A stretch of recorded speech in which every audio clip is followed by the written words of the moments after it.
Queridos, eu quero convidá-los a abrir a palavra de Deus no Evangelho de Mateus, capítulo 18.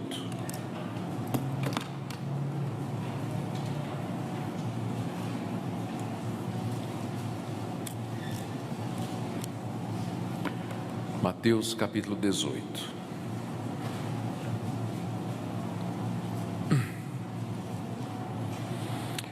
Vamos ler do verso 15 até o verso 20, onde o Senhor Jesus nos instrui sobre como devemos lidar numa situação, infelizmente, muito frequente, que é quando um irmão peca contra nós. Se teu irmão pecar contra ti, vai arguí-lo entre ti e ele só. Se ele te ouvir, ganhaste a teu irmão. Se, porém, não te ouvir, toma ainda contigo uma ou duas pessoas, para que pelo depoimento de 2 ou 3 testemunhas toda palavra se estabeleça. Se ele não os atender, dize-o à igreja, e se recusar ouvir também a igreja, considera-o como gentio e publicano. Em verdade vos digo que tudo que ligardes na terra terá sido desligado nos céus, e tudo que desligardes na terra terá sido desligado nos céus. Em verdade também vos digo que se 2 dentre vós sobre a terra concordarem a respeito de qualquer coisa que porventura pedirem, ser-lhes-á concedida por meu Pai que está nos céus. Porque onde estiverem 2 ou 3 reunidos em meu nome, ali estou no meio deles. Ó Deus, nós pedimos que Tu nos ilumines na compreensão da Tua palavra. Fala ao nosso coração, dê que o ensino do Teu Filho penetre no mais profundo da nossa alma. Dá-nos disposição de nos corrigir as nossas atitudes e fazer o que Tu nos ordenas, por amor do Teu Filho Jesus. Amém. 2 observações antes de nós entrarmos na exposição do texto. Primeiro, a igreja é feita de pecadores como vocês e como eu. Nós somos redimidos pelo sangue de Jesus, fomos perdoados por Ele, Ele nos deu o Seu Espírito Santo, fomos justificados pela graça, aceitos por Deus, salvos da condenação do pecado, mas ainda continuamos pecadores. Aqui nesse mundo, a luta contra o pecado é constante e só vai terminar no último dia da nossa vida.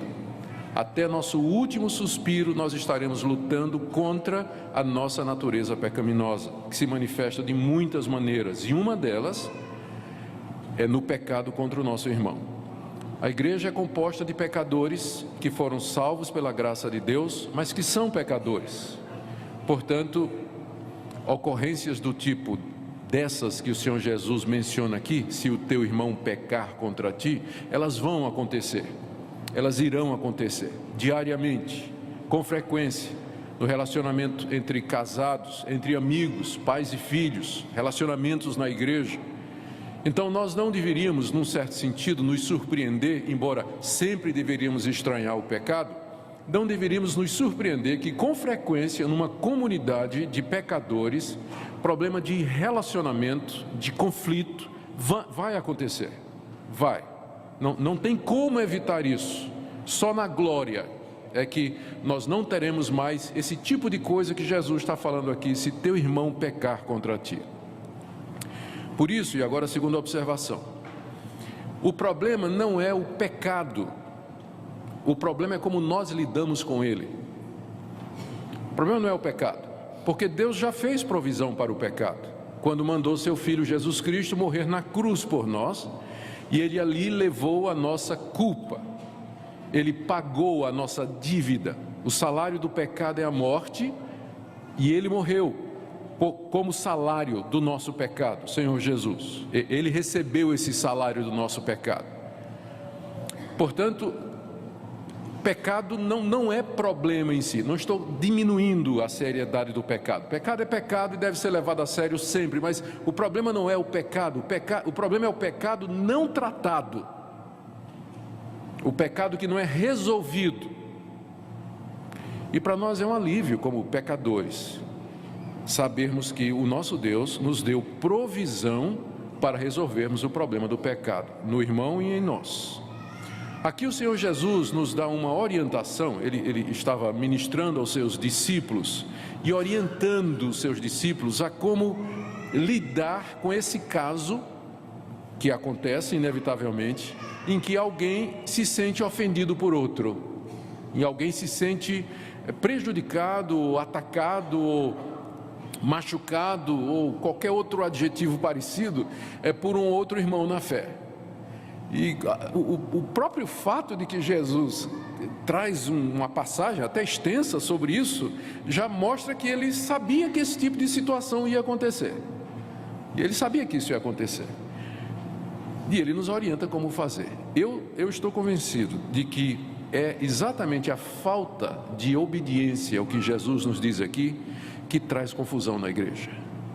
Porque se nós fizéssemos o que Jesus está dizendo aqui, nós não teríamos fofoca, nós não teríamos disse-me disse, nós não teríamos gente aborrecida e falando dos outros pelas costas, porque se resolveria talvez já na primeira instância que Jesus está dizendo aqui. Nós vamos ver aqui quais são os passos que ele nos dá para resolvermos essa questão de quando alguém peca contra mim, o encorajamento que ele nos dá, são 2 encorajamentos, e no final a razão pela qual nós devemos proceder dessa maneira. A orientação dele é simples e consiste em 3 passos.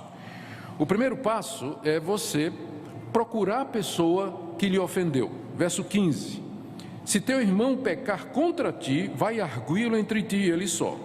Se ele te ouvir, ganhaste a teu irmão. Você deve notar que a expressão contra ti está entre colchetes na sua Bíblia, porque alguns manuscritos antigos não têm essa expressão. O tradutor não tinha certeza, colocou entre colchetes. Eu não tenho dúvida que é original, porque no verso 21, quando Jesus acabou de perguntar e de dizer isso, Pedro se aproximou e perguntou: Senhor, até quantas vezes meu irmão pecará contra mim? Então, ninguém tem dúvida de que aqui no verso 21 está no original. Então, por que Pedro perguntou se o meu irmão pecar contra mim? É porque Jesus estava dizendo: se o teu irmão pecar contra ti.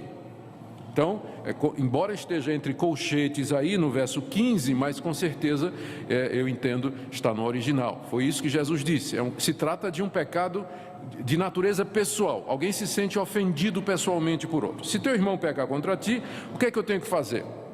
Vai arguí-lo entre ti e ele só. Esse é o primeiro passo e o mais importante. Você procurar a pessoa e você vai arguir a pessoa. Arguir não no sentido de condenar a pessoa, mas de inquirir, perguntar: foi isso que você disse? A sua intenção é essa? Eu entendi direito a sua atitude?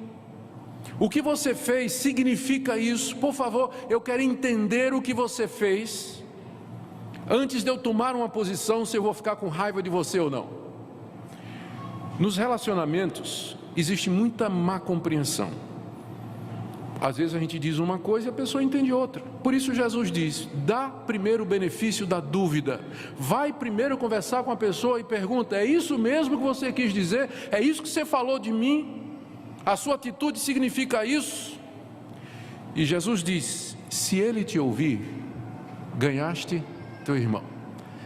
Você dá a chance da pessoa dizer 2 coisas: não, querido, você me entendeu mal, não foi isso que eu quis dizer, me desculpe, eu quis dizer isso aqui. Ah, que bom. Ou então você vai ter a oportunidade da pessoa dizer assim: não, eu disse isso mesmo, mas realmente eu te magoei, eu estou vendo isso, eu peço perdão, eu estava errado. Se o seu irmão ouvir você, você ganhou seu irmão e o assunto morreu. Ninguém precisa saber disso. Você não precisa contar para o presbítero, não precisa contar para o pastor, não precisa pegar o telefone e dizer: Lurdinha, você sabe o que é que Maria fez? Estou dizendo só para você orar por ela, tá? Não conta para ninguém. Ora por ela, ela fez isso, isso e isso. Daqui a pouco a igreja toda está orando pela irmã. A gente pega, não é isso? Vamos orar por fulano, por isso, por isso. Não. A gente pode resolver muito problema na primeira instância. Contato pessoal, vai lá. Eu sei que para brasileiro isso é difícil. O brasileiro fica com medo de confronto, eu sei.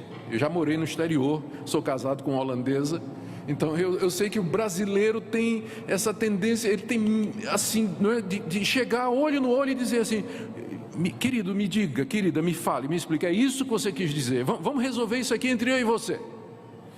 Se nós fizéssemos isso que Jesus está mandando, eu creio que nós acabaríamos com fofoca na igreja, maledicência, calúnia, mal-entendido, formação de grupos e uma série de coisas, porque matava a serpente no ninho, acabava com o problema no nascedouro, se nós fizéssemos isso. Mas vamos supor que você foi conversar com uma pessoa, e a pessoa disse: é isso mesmo, eu penso assim mesmo de você, e não estou arrependido não, eu disse isso mesmo e continuo dizendo. Está na hora do escândalo? Ainda não está na hora do escândalo. O que é que o Senhor Jesus diz? Se ele não te ouvir, verso 16, toma ainda contigo uma ou duas pessoas, para que pelo depoimento de 2 ou 3 testemunhas, toda palavra se estabeleça. Você não desistiu da pessoa, não é que você está buscando justiça. Você nota que o sentido da orientação de Jesus é você dar uma oportunidade para que aquela pessoa se arrependa. Então agora você vai voltar e você vai trazer um petit comitê, 2 ou 3 pessoas, pessoas de confiança, pessoas de respeito, de integridade, que possam depois testemunhar e dizer: não, nós somos testemunhas de que tentamos resolver o assunto e fulano realmente endureceu o coração, ele não quer voltar atrás no seu pecado. Então tem uma segunda reunião.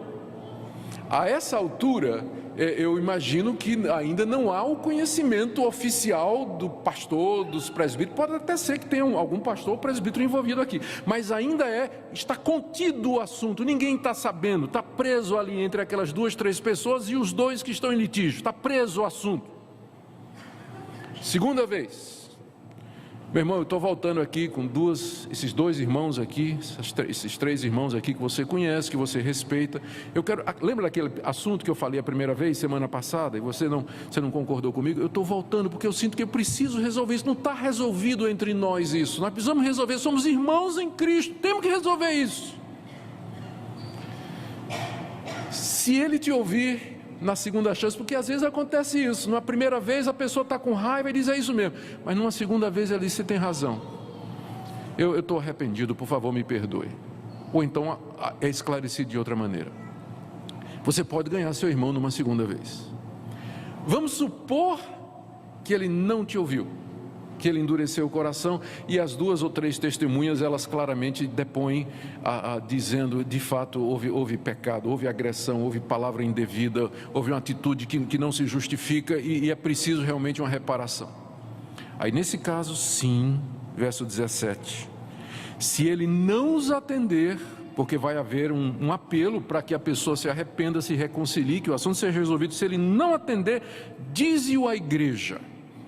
Agora é a vez de levar o assunto à liderança da igreja.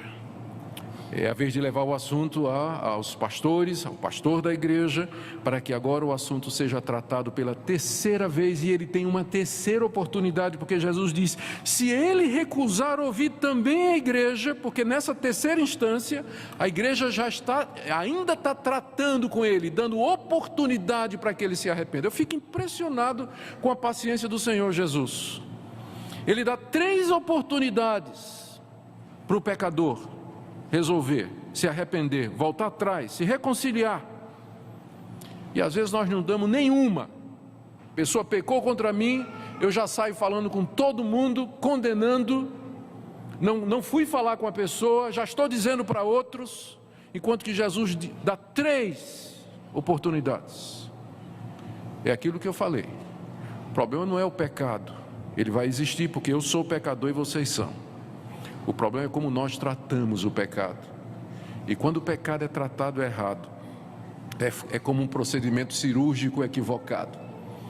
A pessoa vai fazer uma cirurgia para resolver um problema, cirurgia dá errado, e a pessoa até morre, não é? De um problema pequeno, mas o procedimento foi errado. O procedimento foi errado.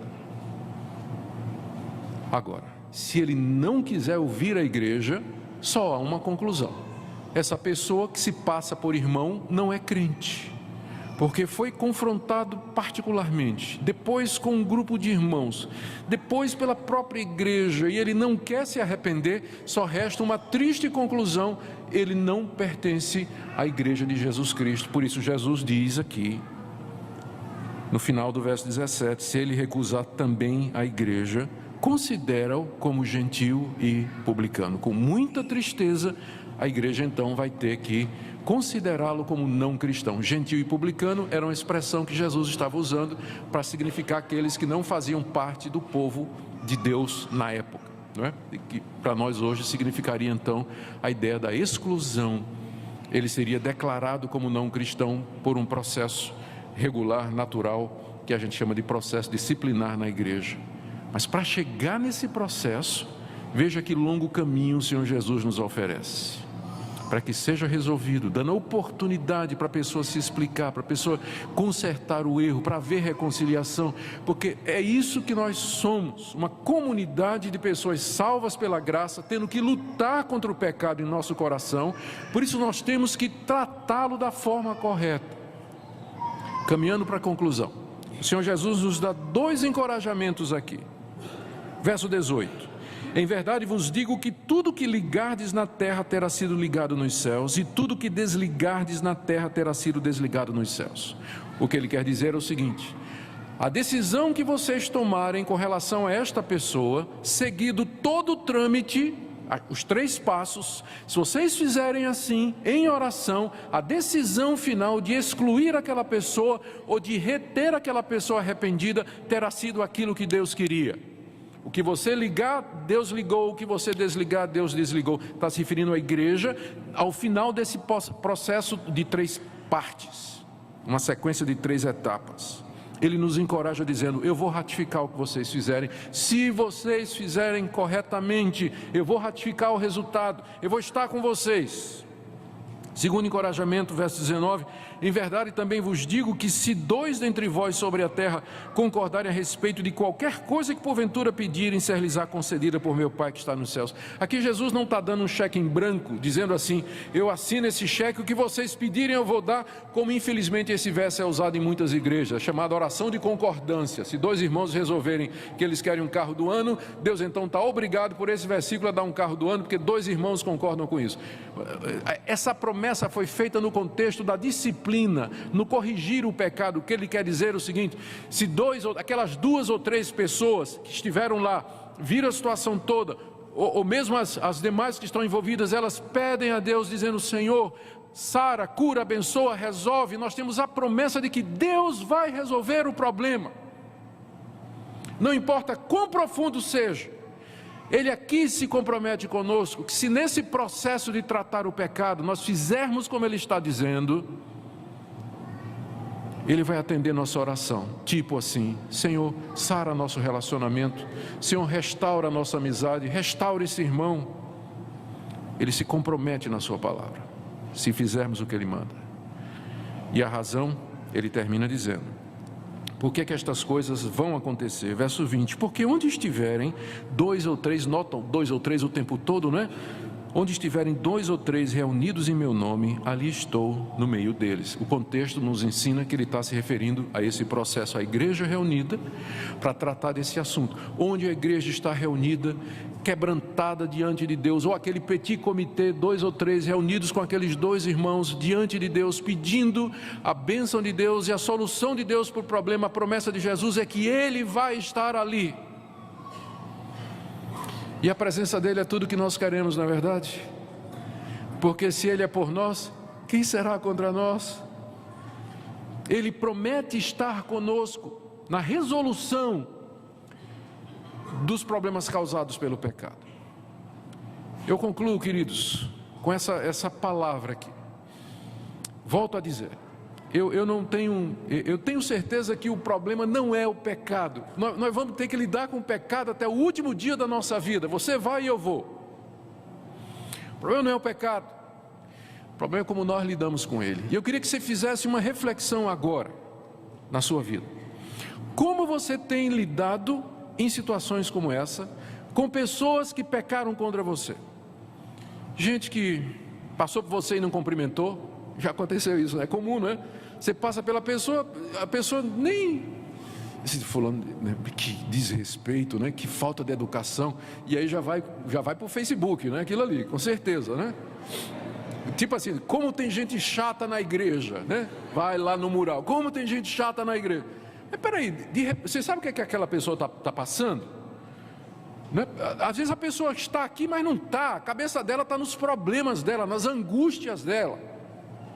Então a gente não consegue ser afável, carinhoso e comunicativo e alegre o tempo todo.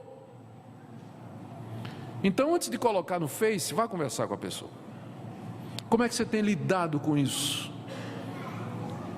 Quando você é contrariado, quando você ouve que alguém disse alguma coisa a seu respeito, ou quando você se sente particularmente ofendido ou confrontado por alguém. Gente, o caminho cristão é você procurar a pessoa, examine sua vida e pergunte honestamente diante de Deus. E eu queria que nessa manhã você tomasse esse compromisso diante de Deus, dizendo: Deus, a partir de hoje, toda vez que eu me sentir ofendido e magoado, eu vou falar com a pessoa, antes de falar com o pastor, com o presbítero, com o meu marido, com a minha esposa, com o meu amigo, minha amiga, qualquer outra pessoa, me comprometo diante de Ti, que eu vou fazer o que o Senhor está dizendo. Eu vou procurar aquela pessoa e vou conversar com ela.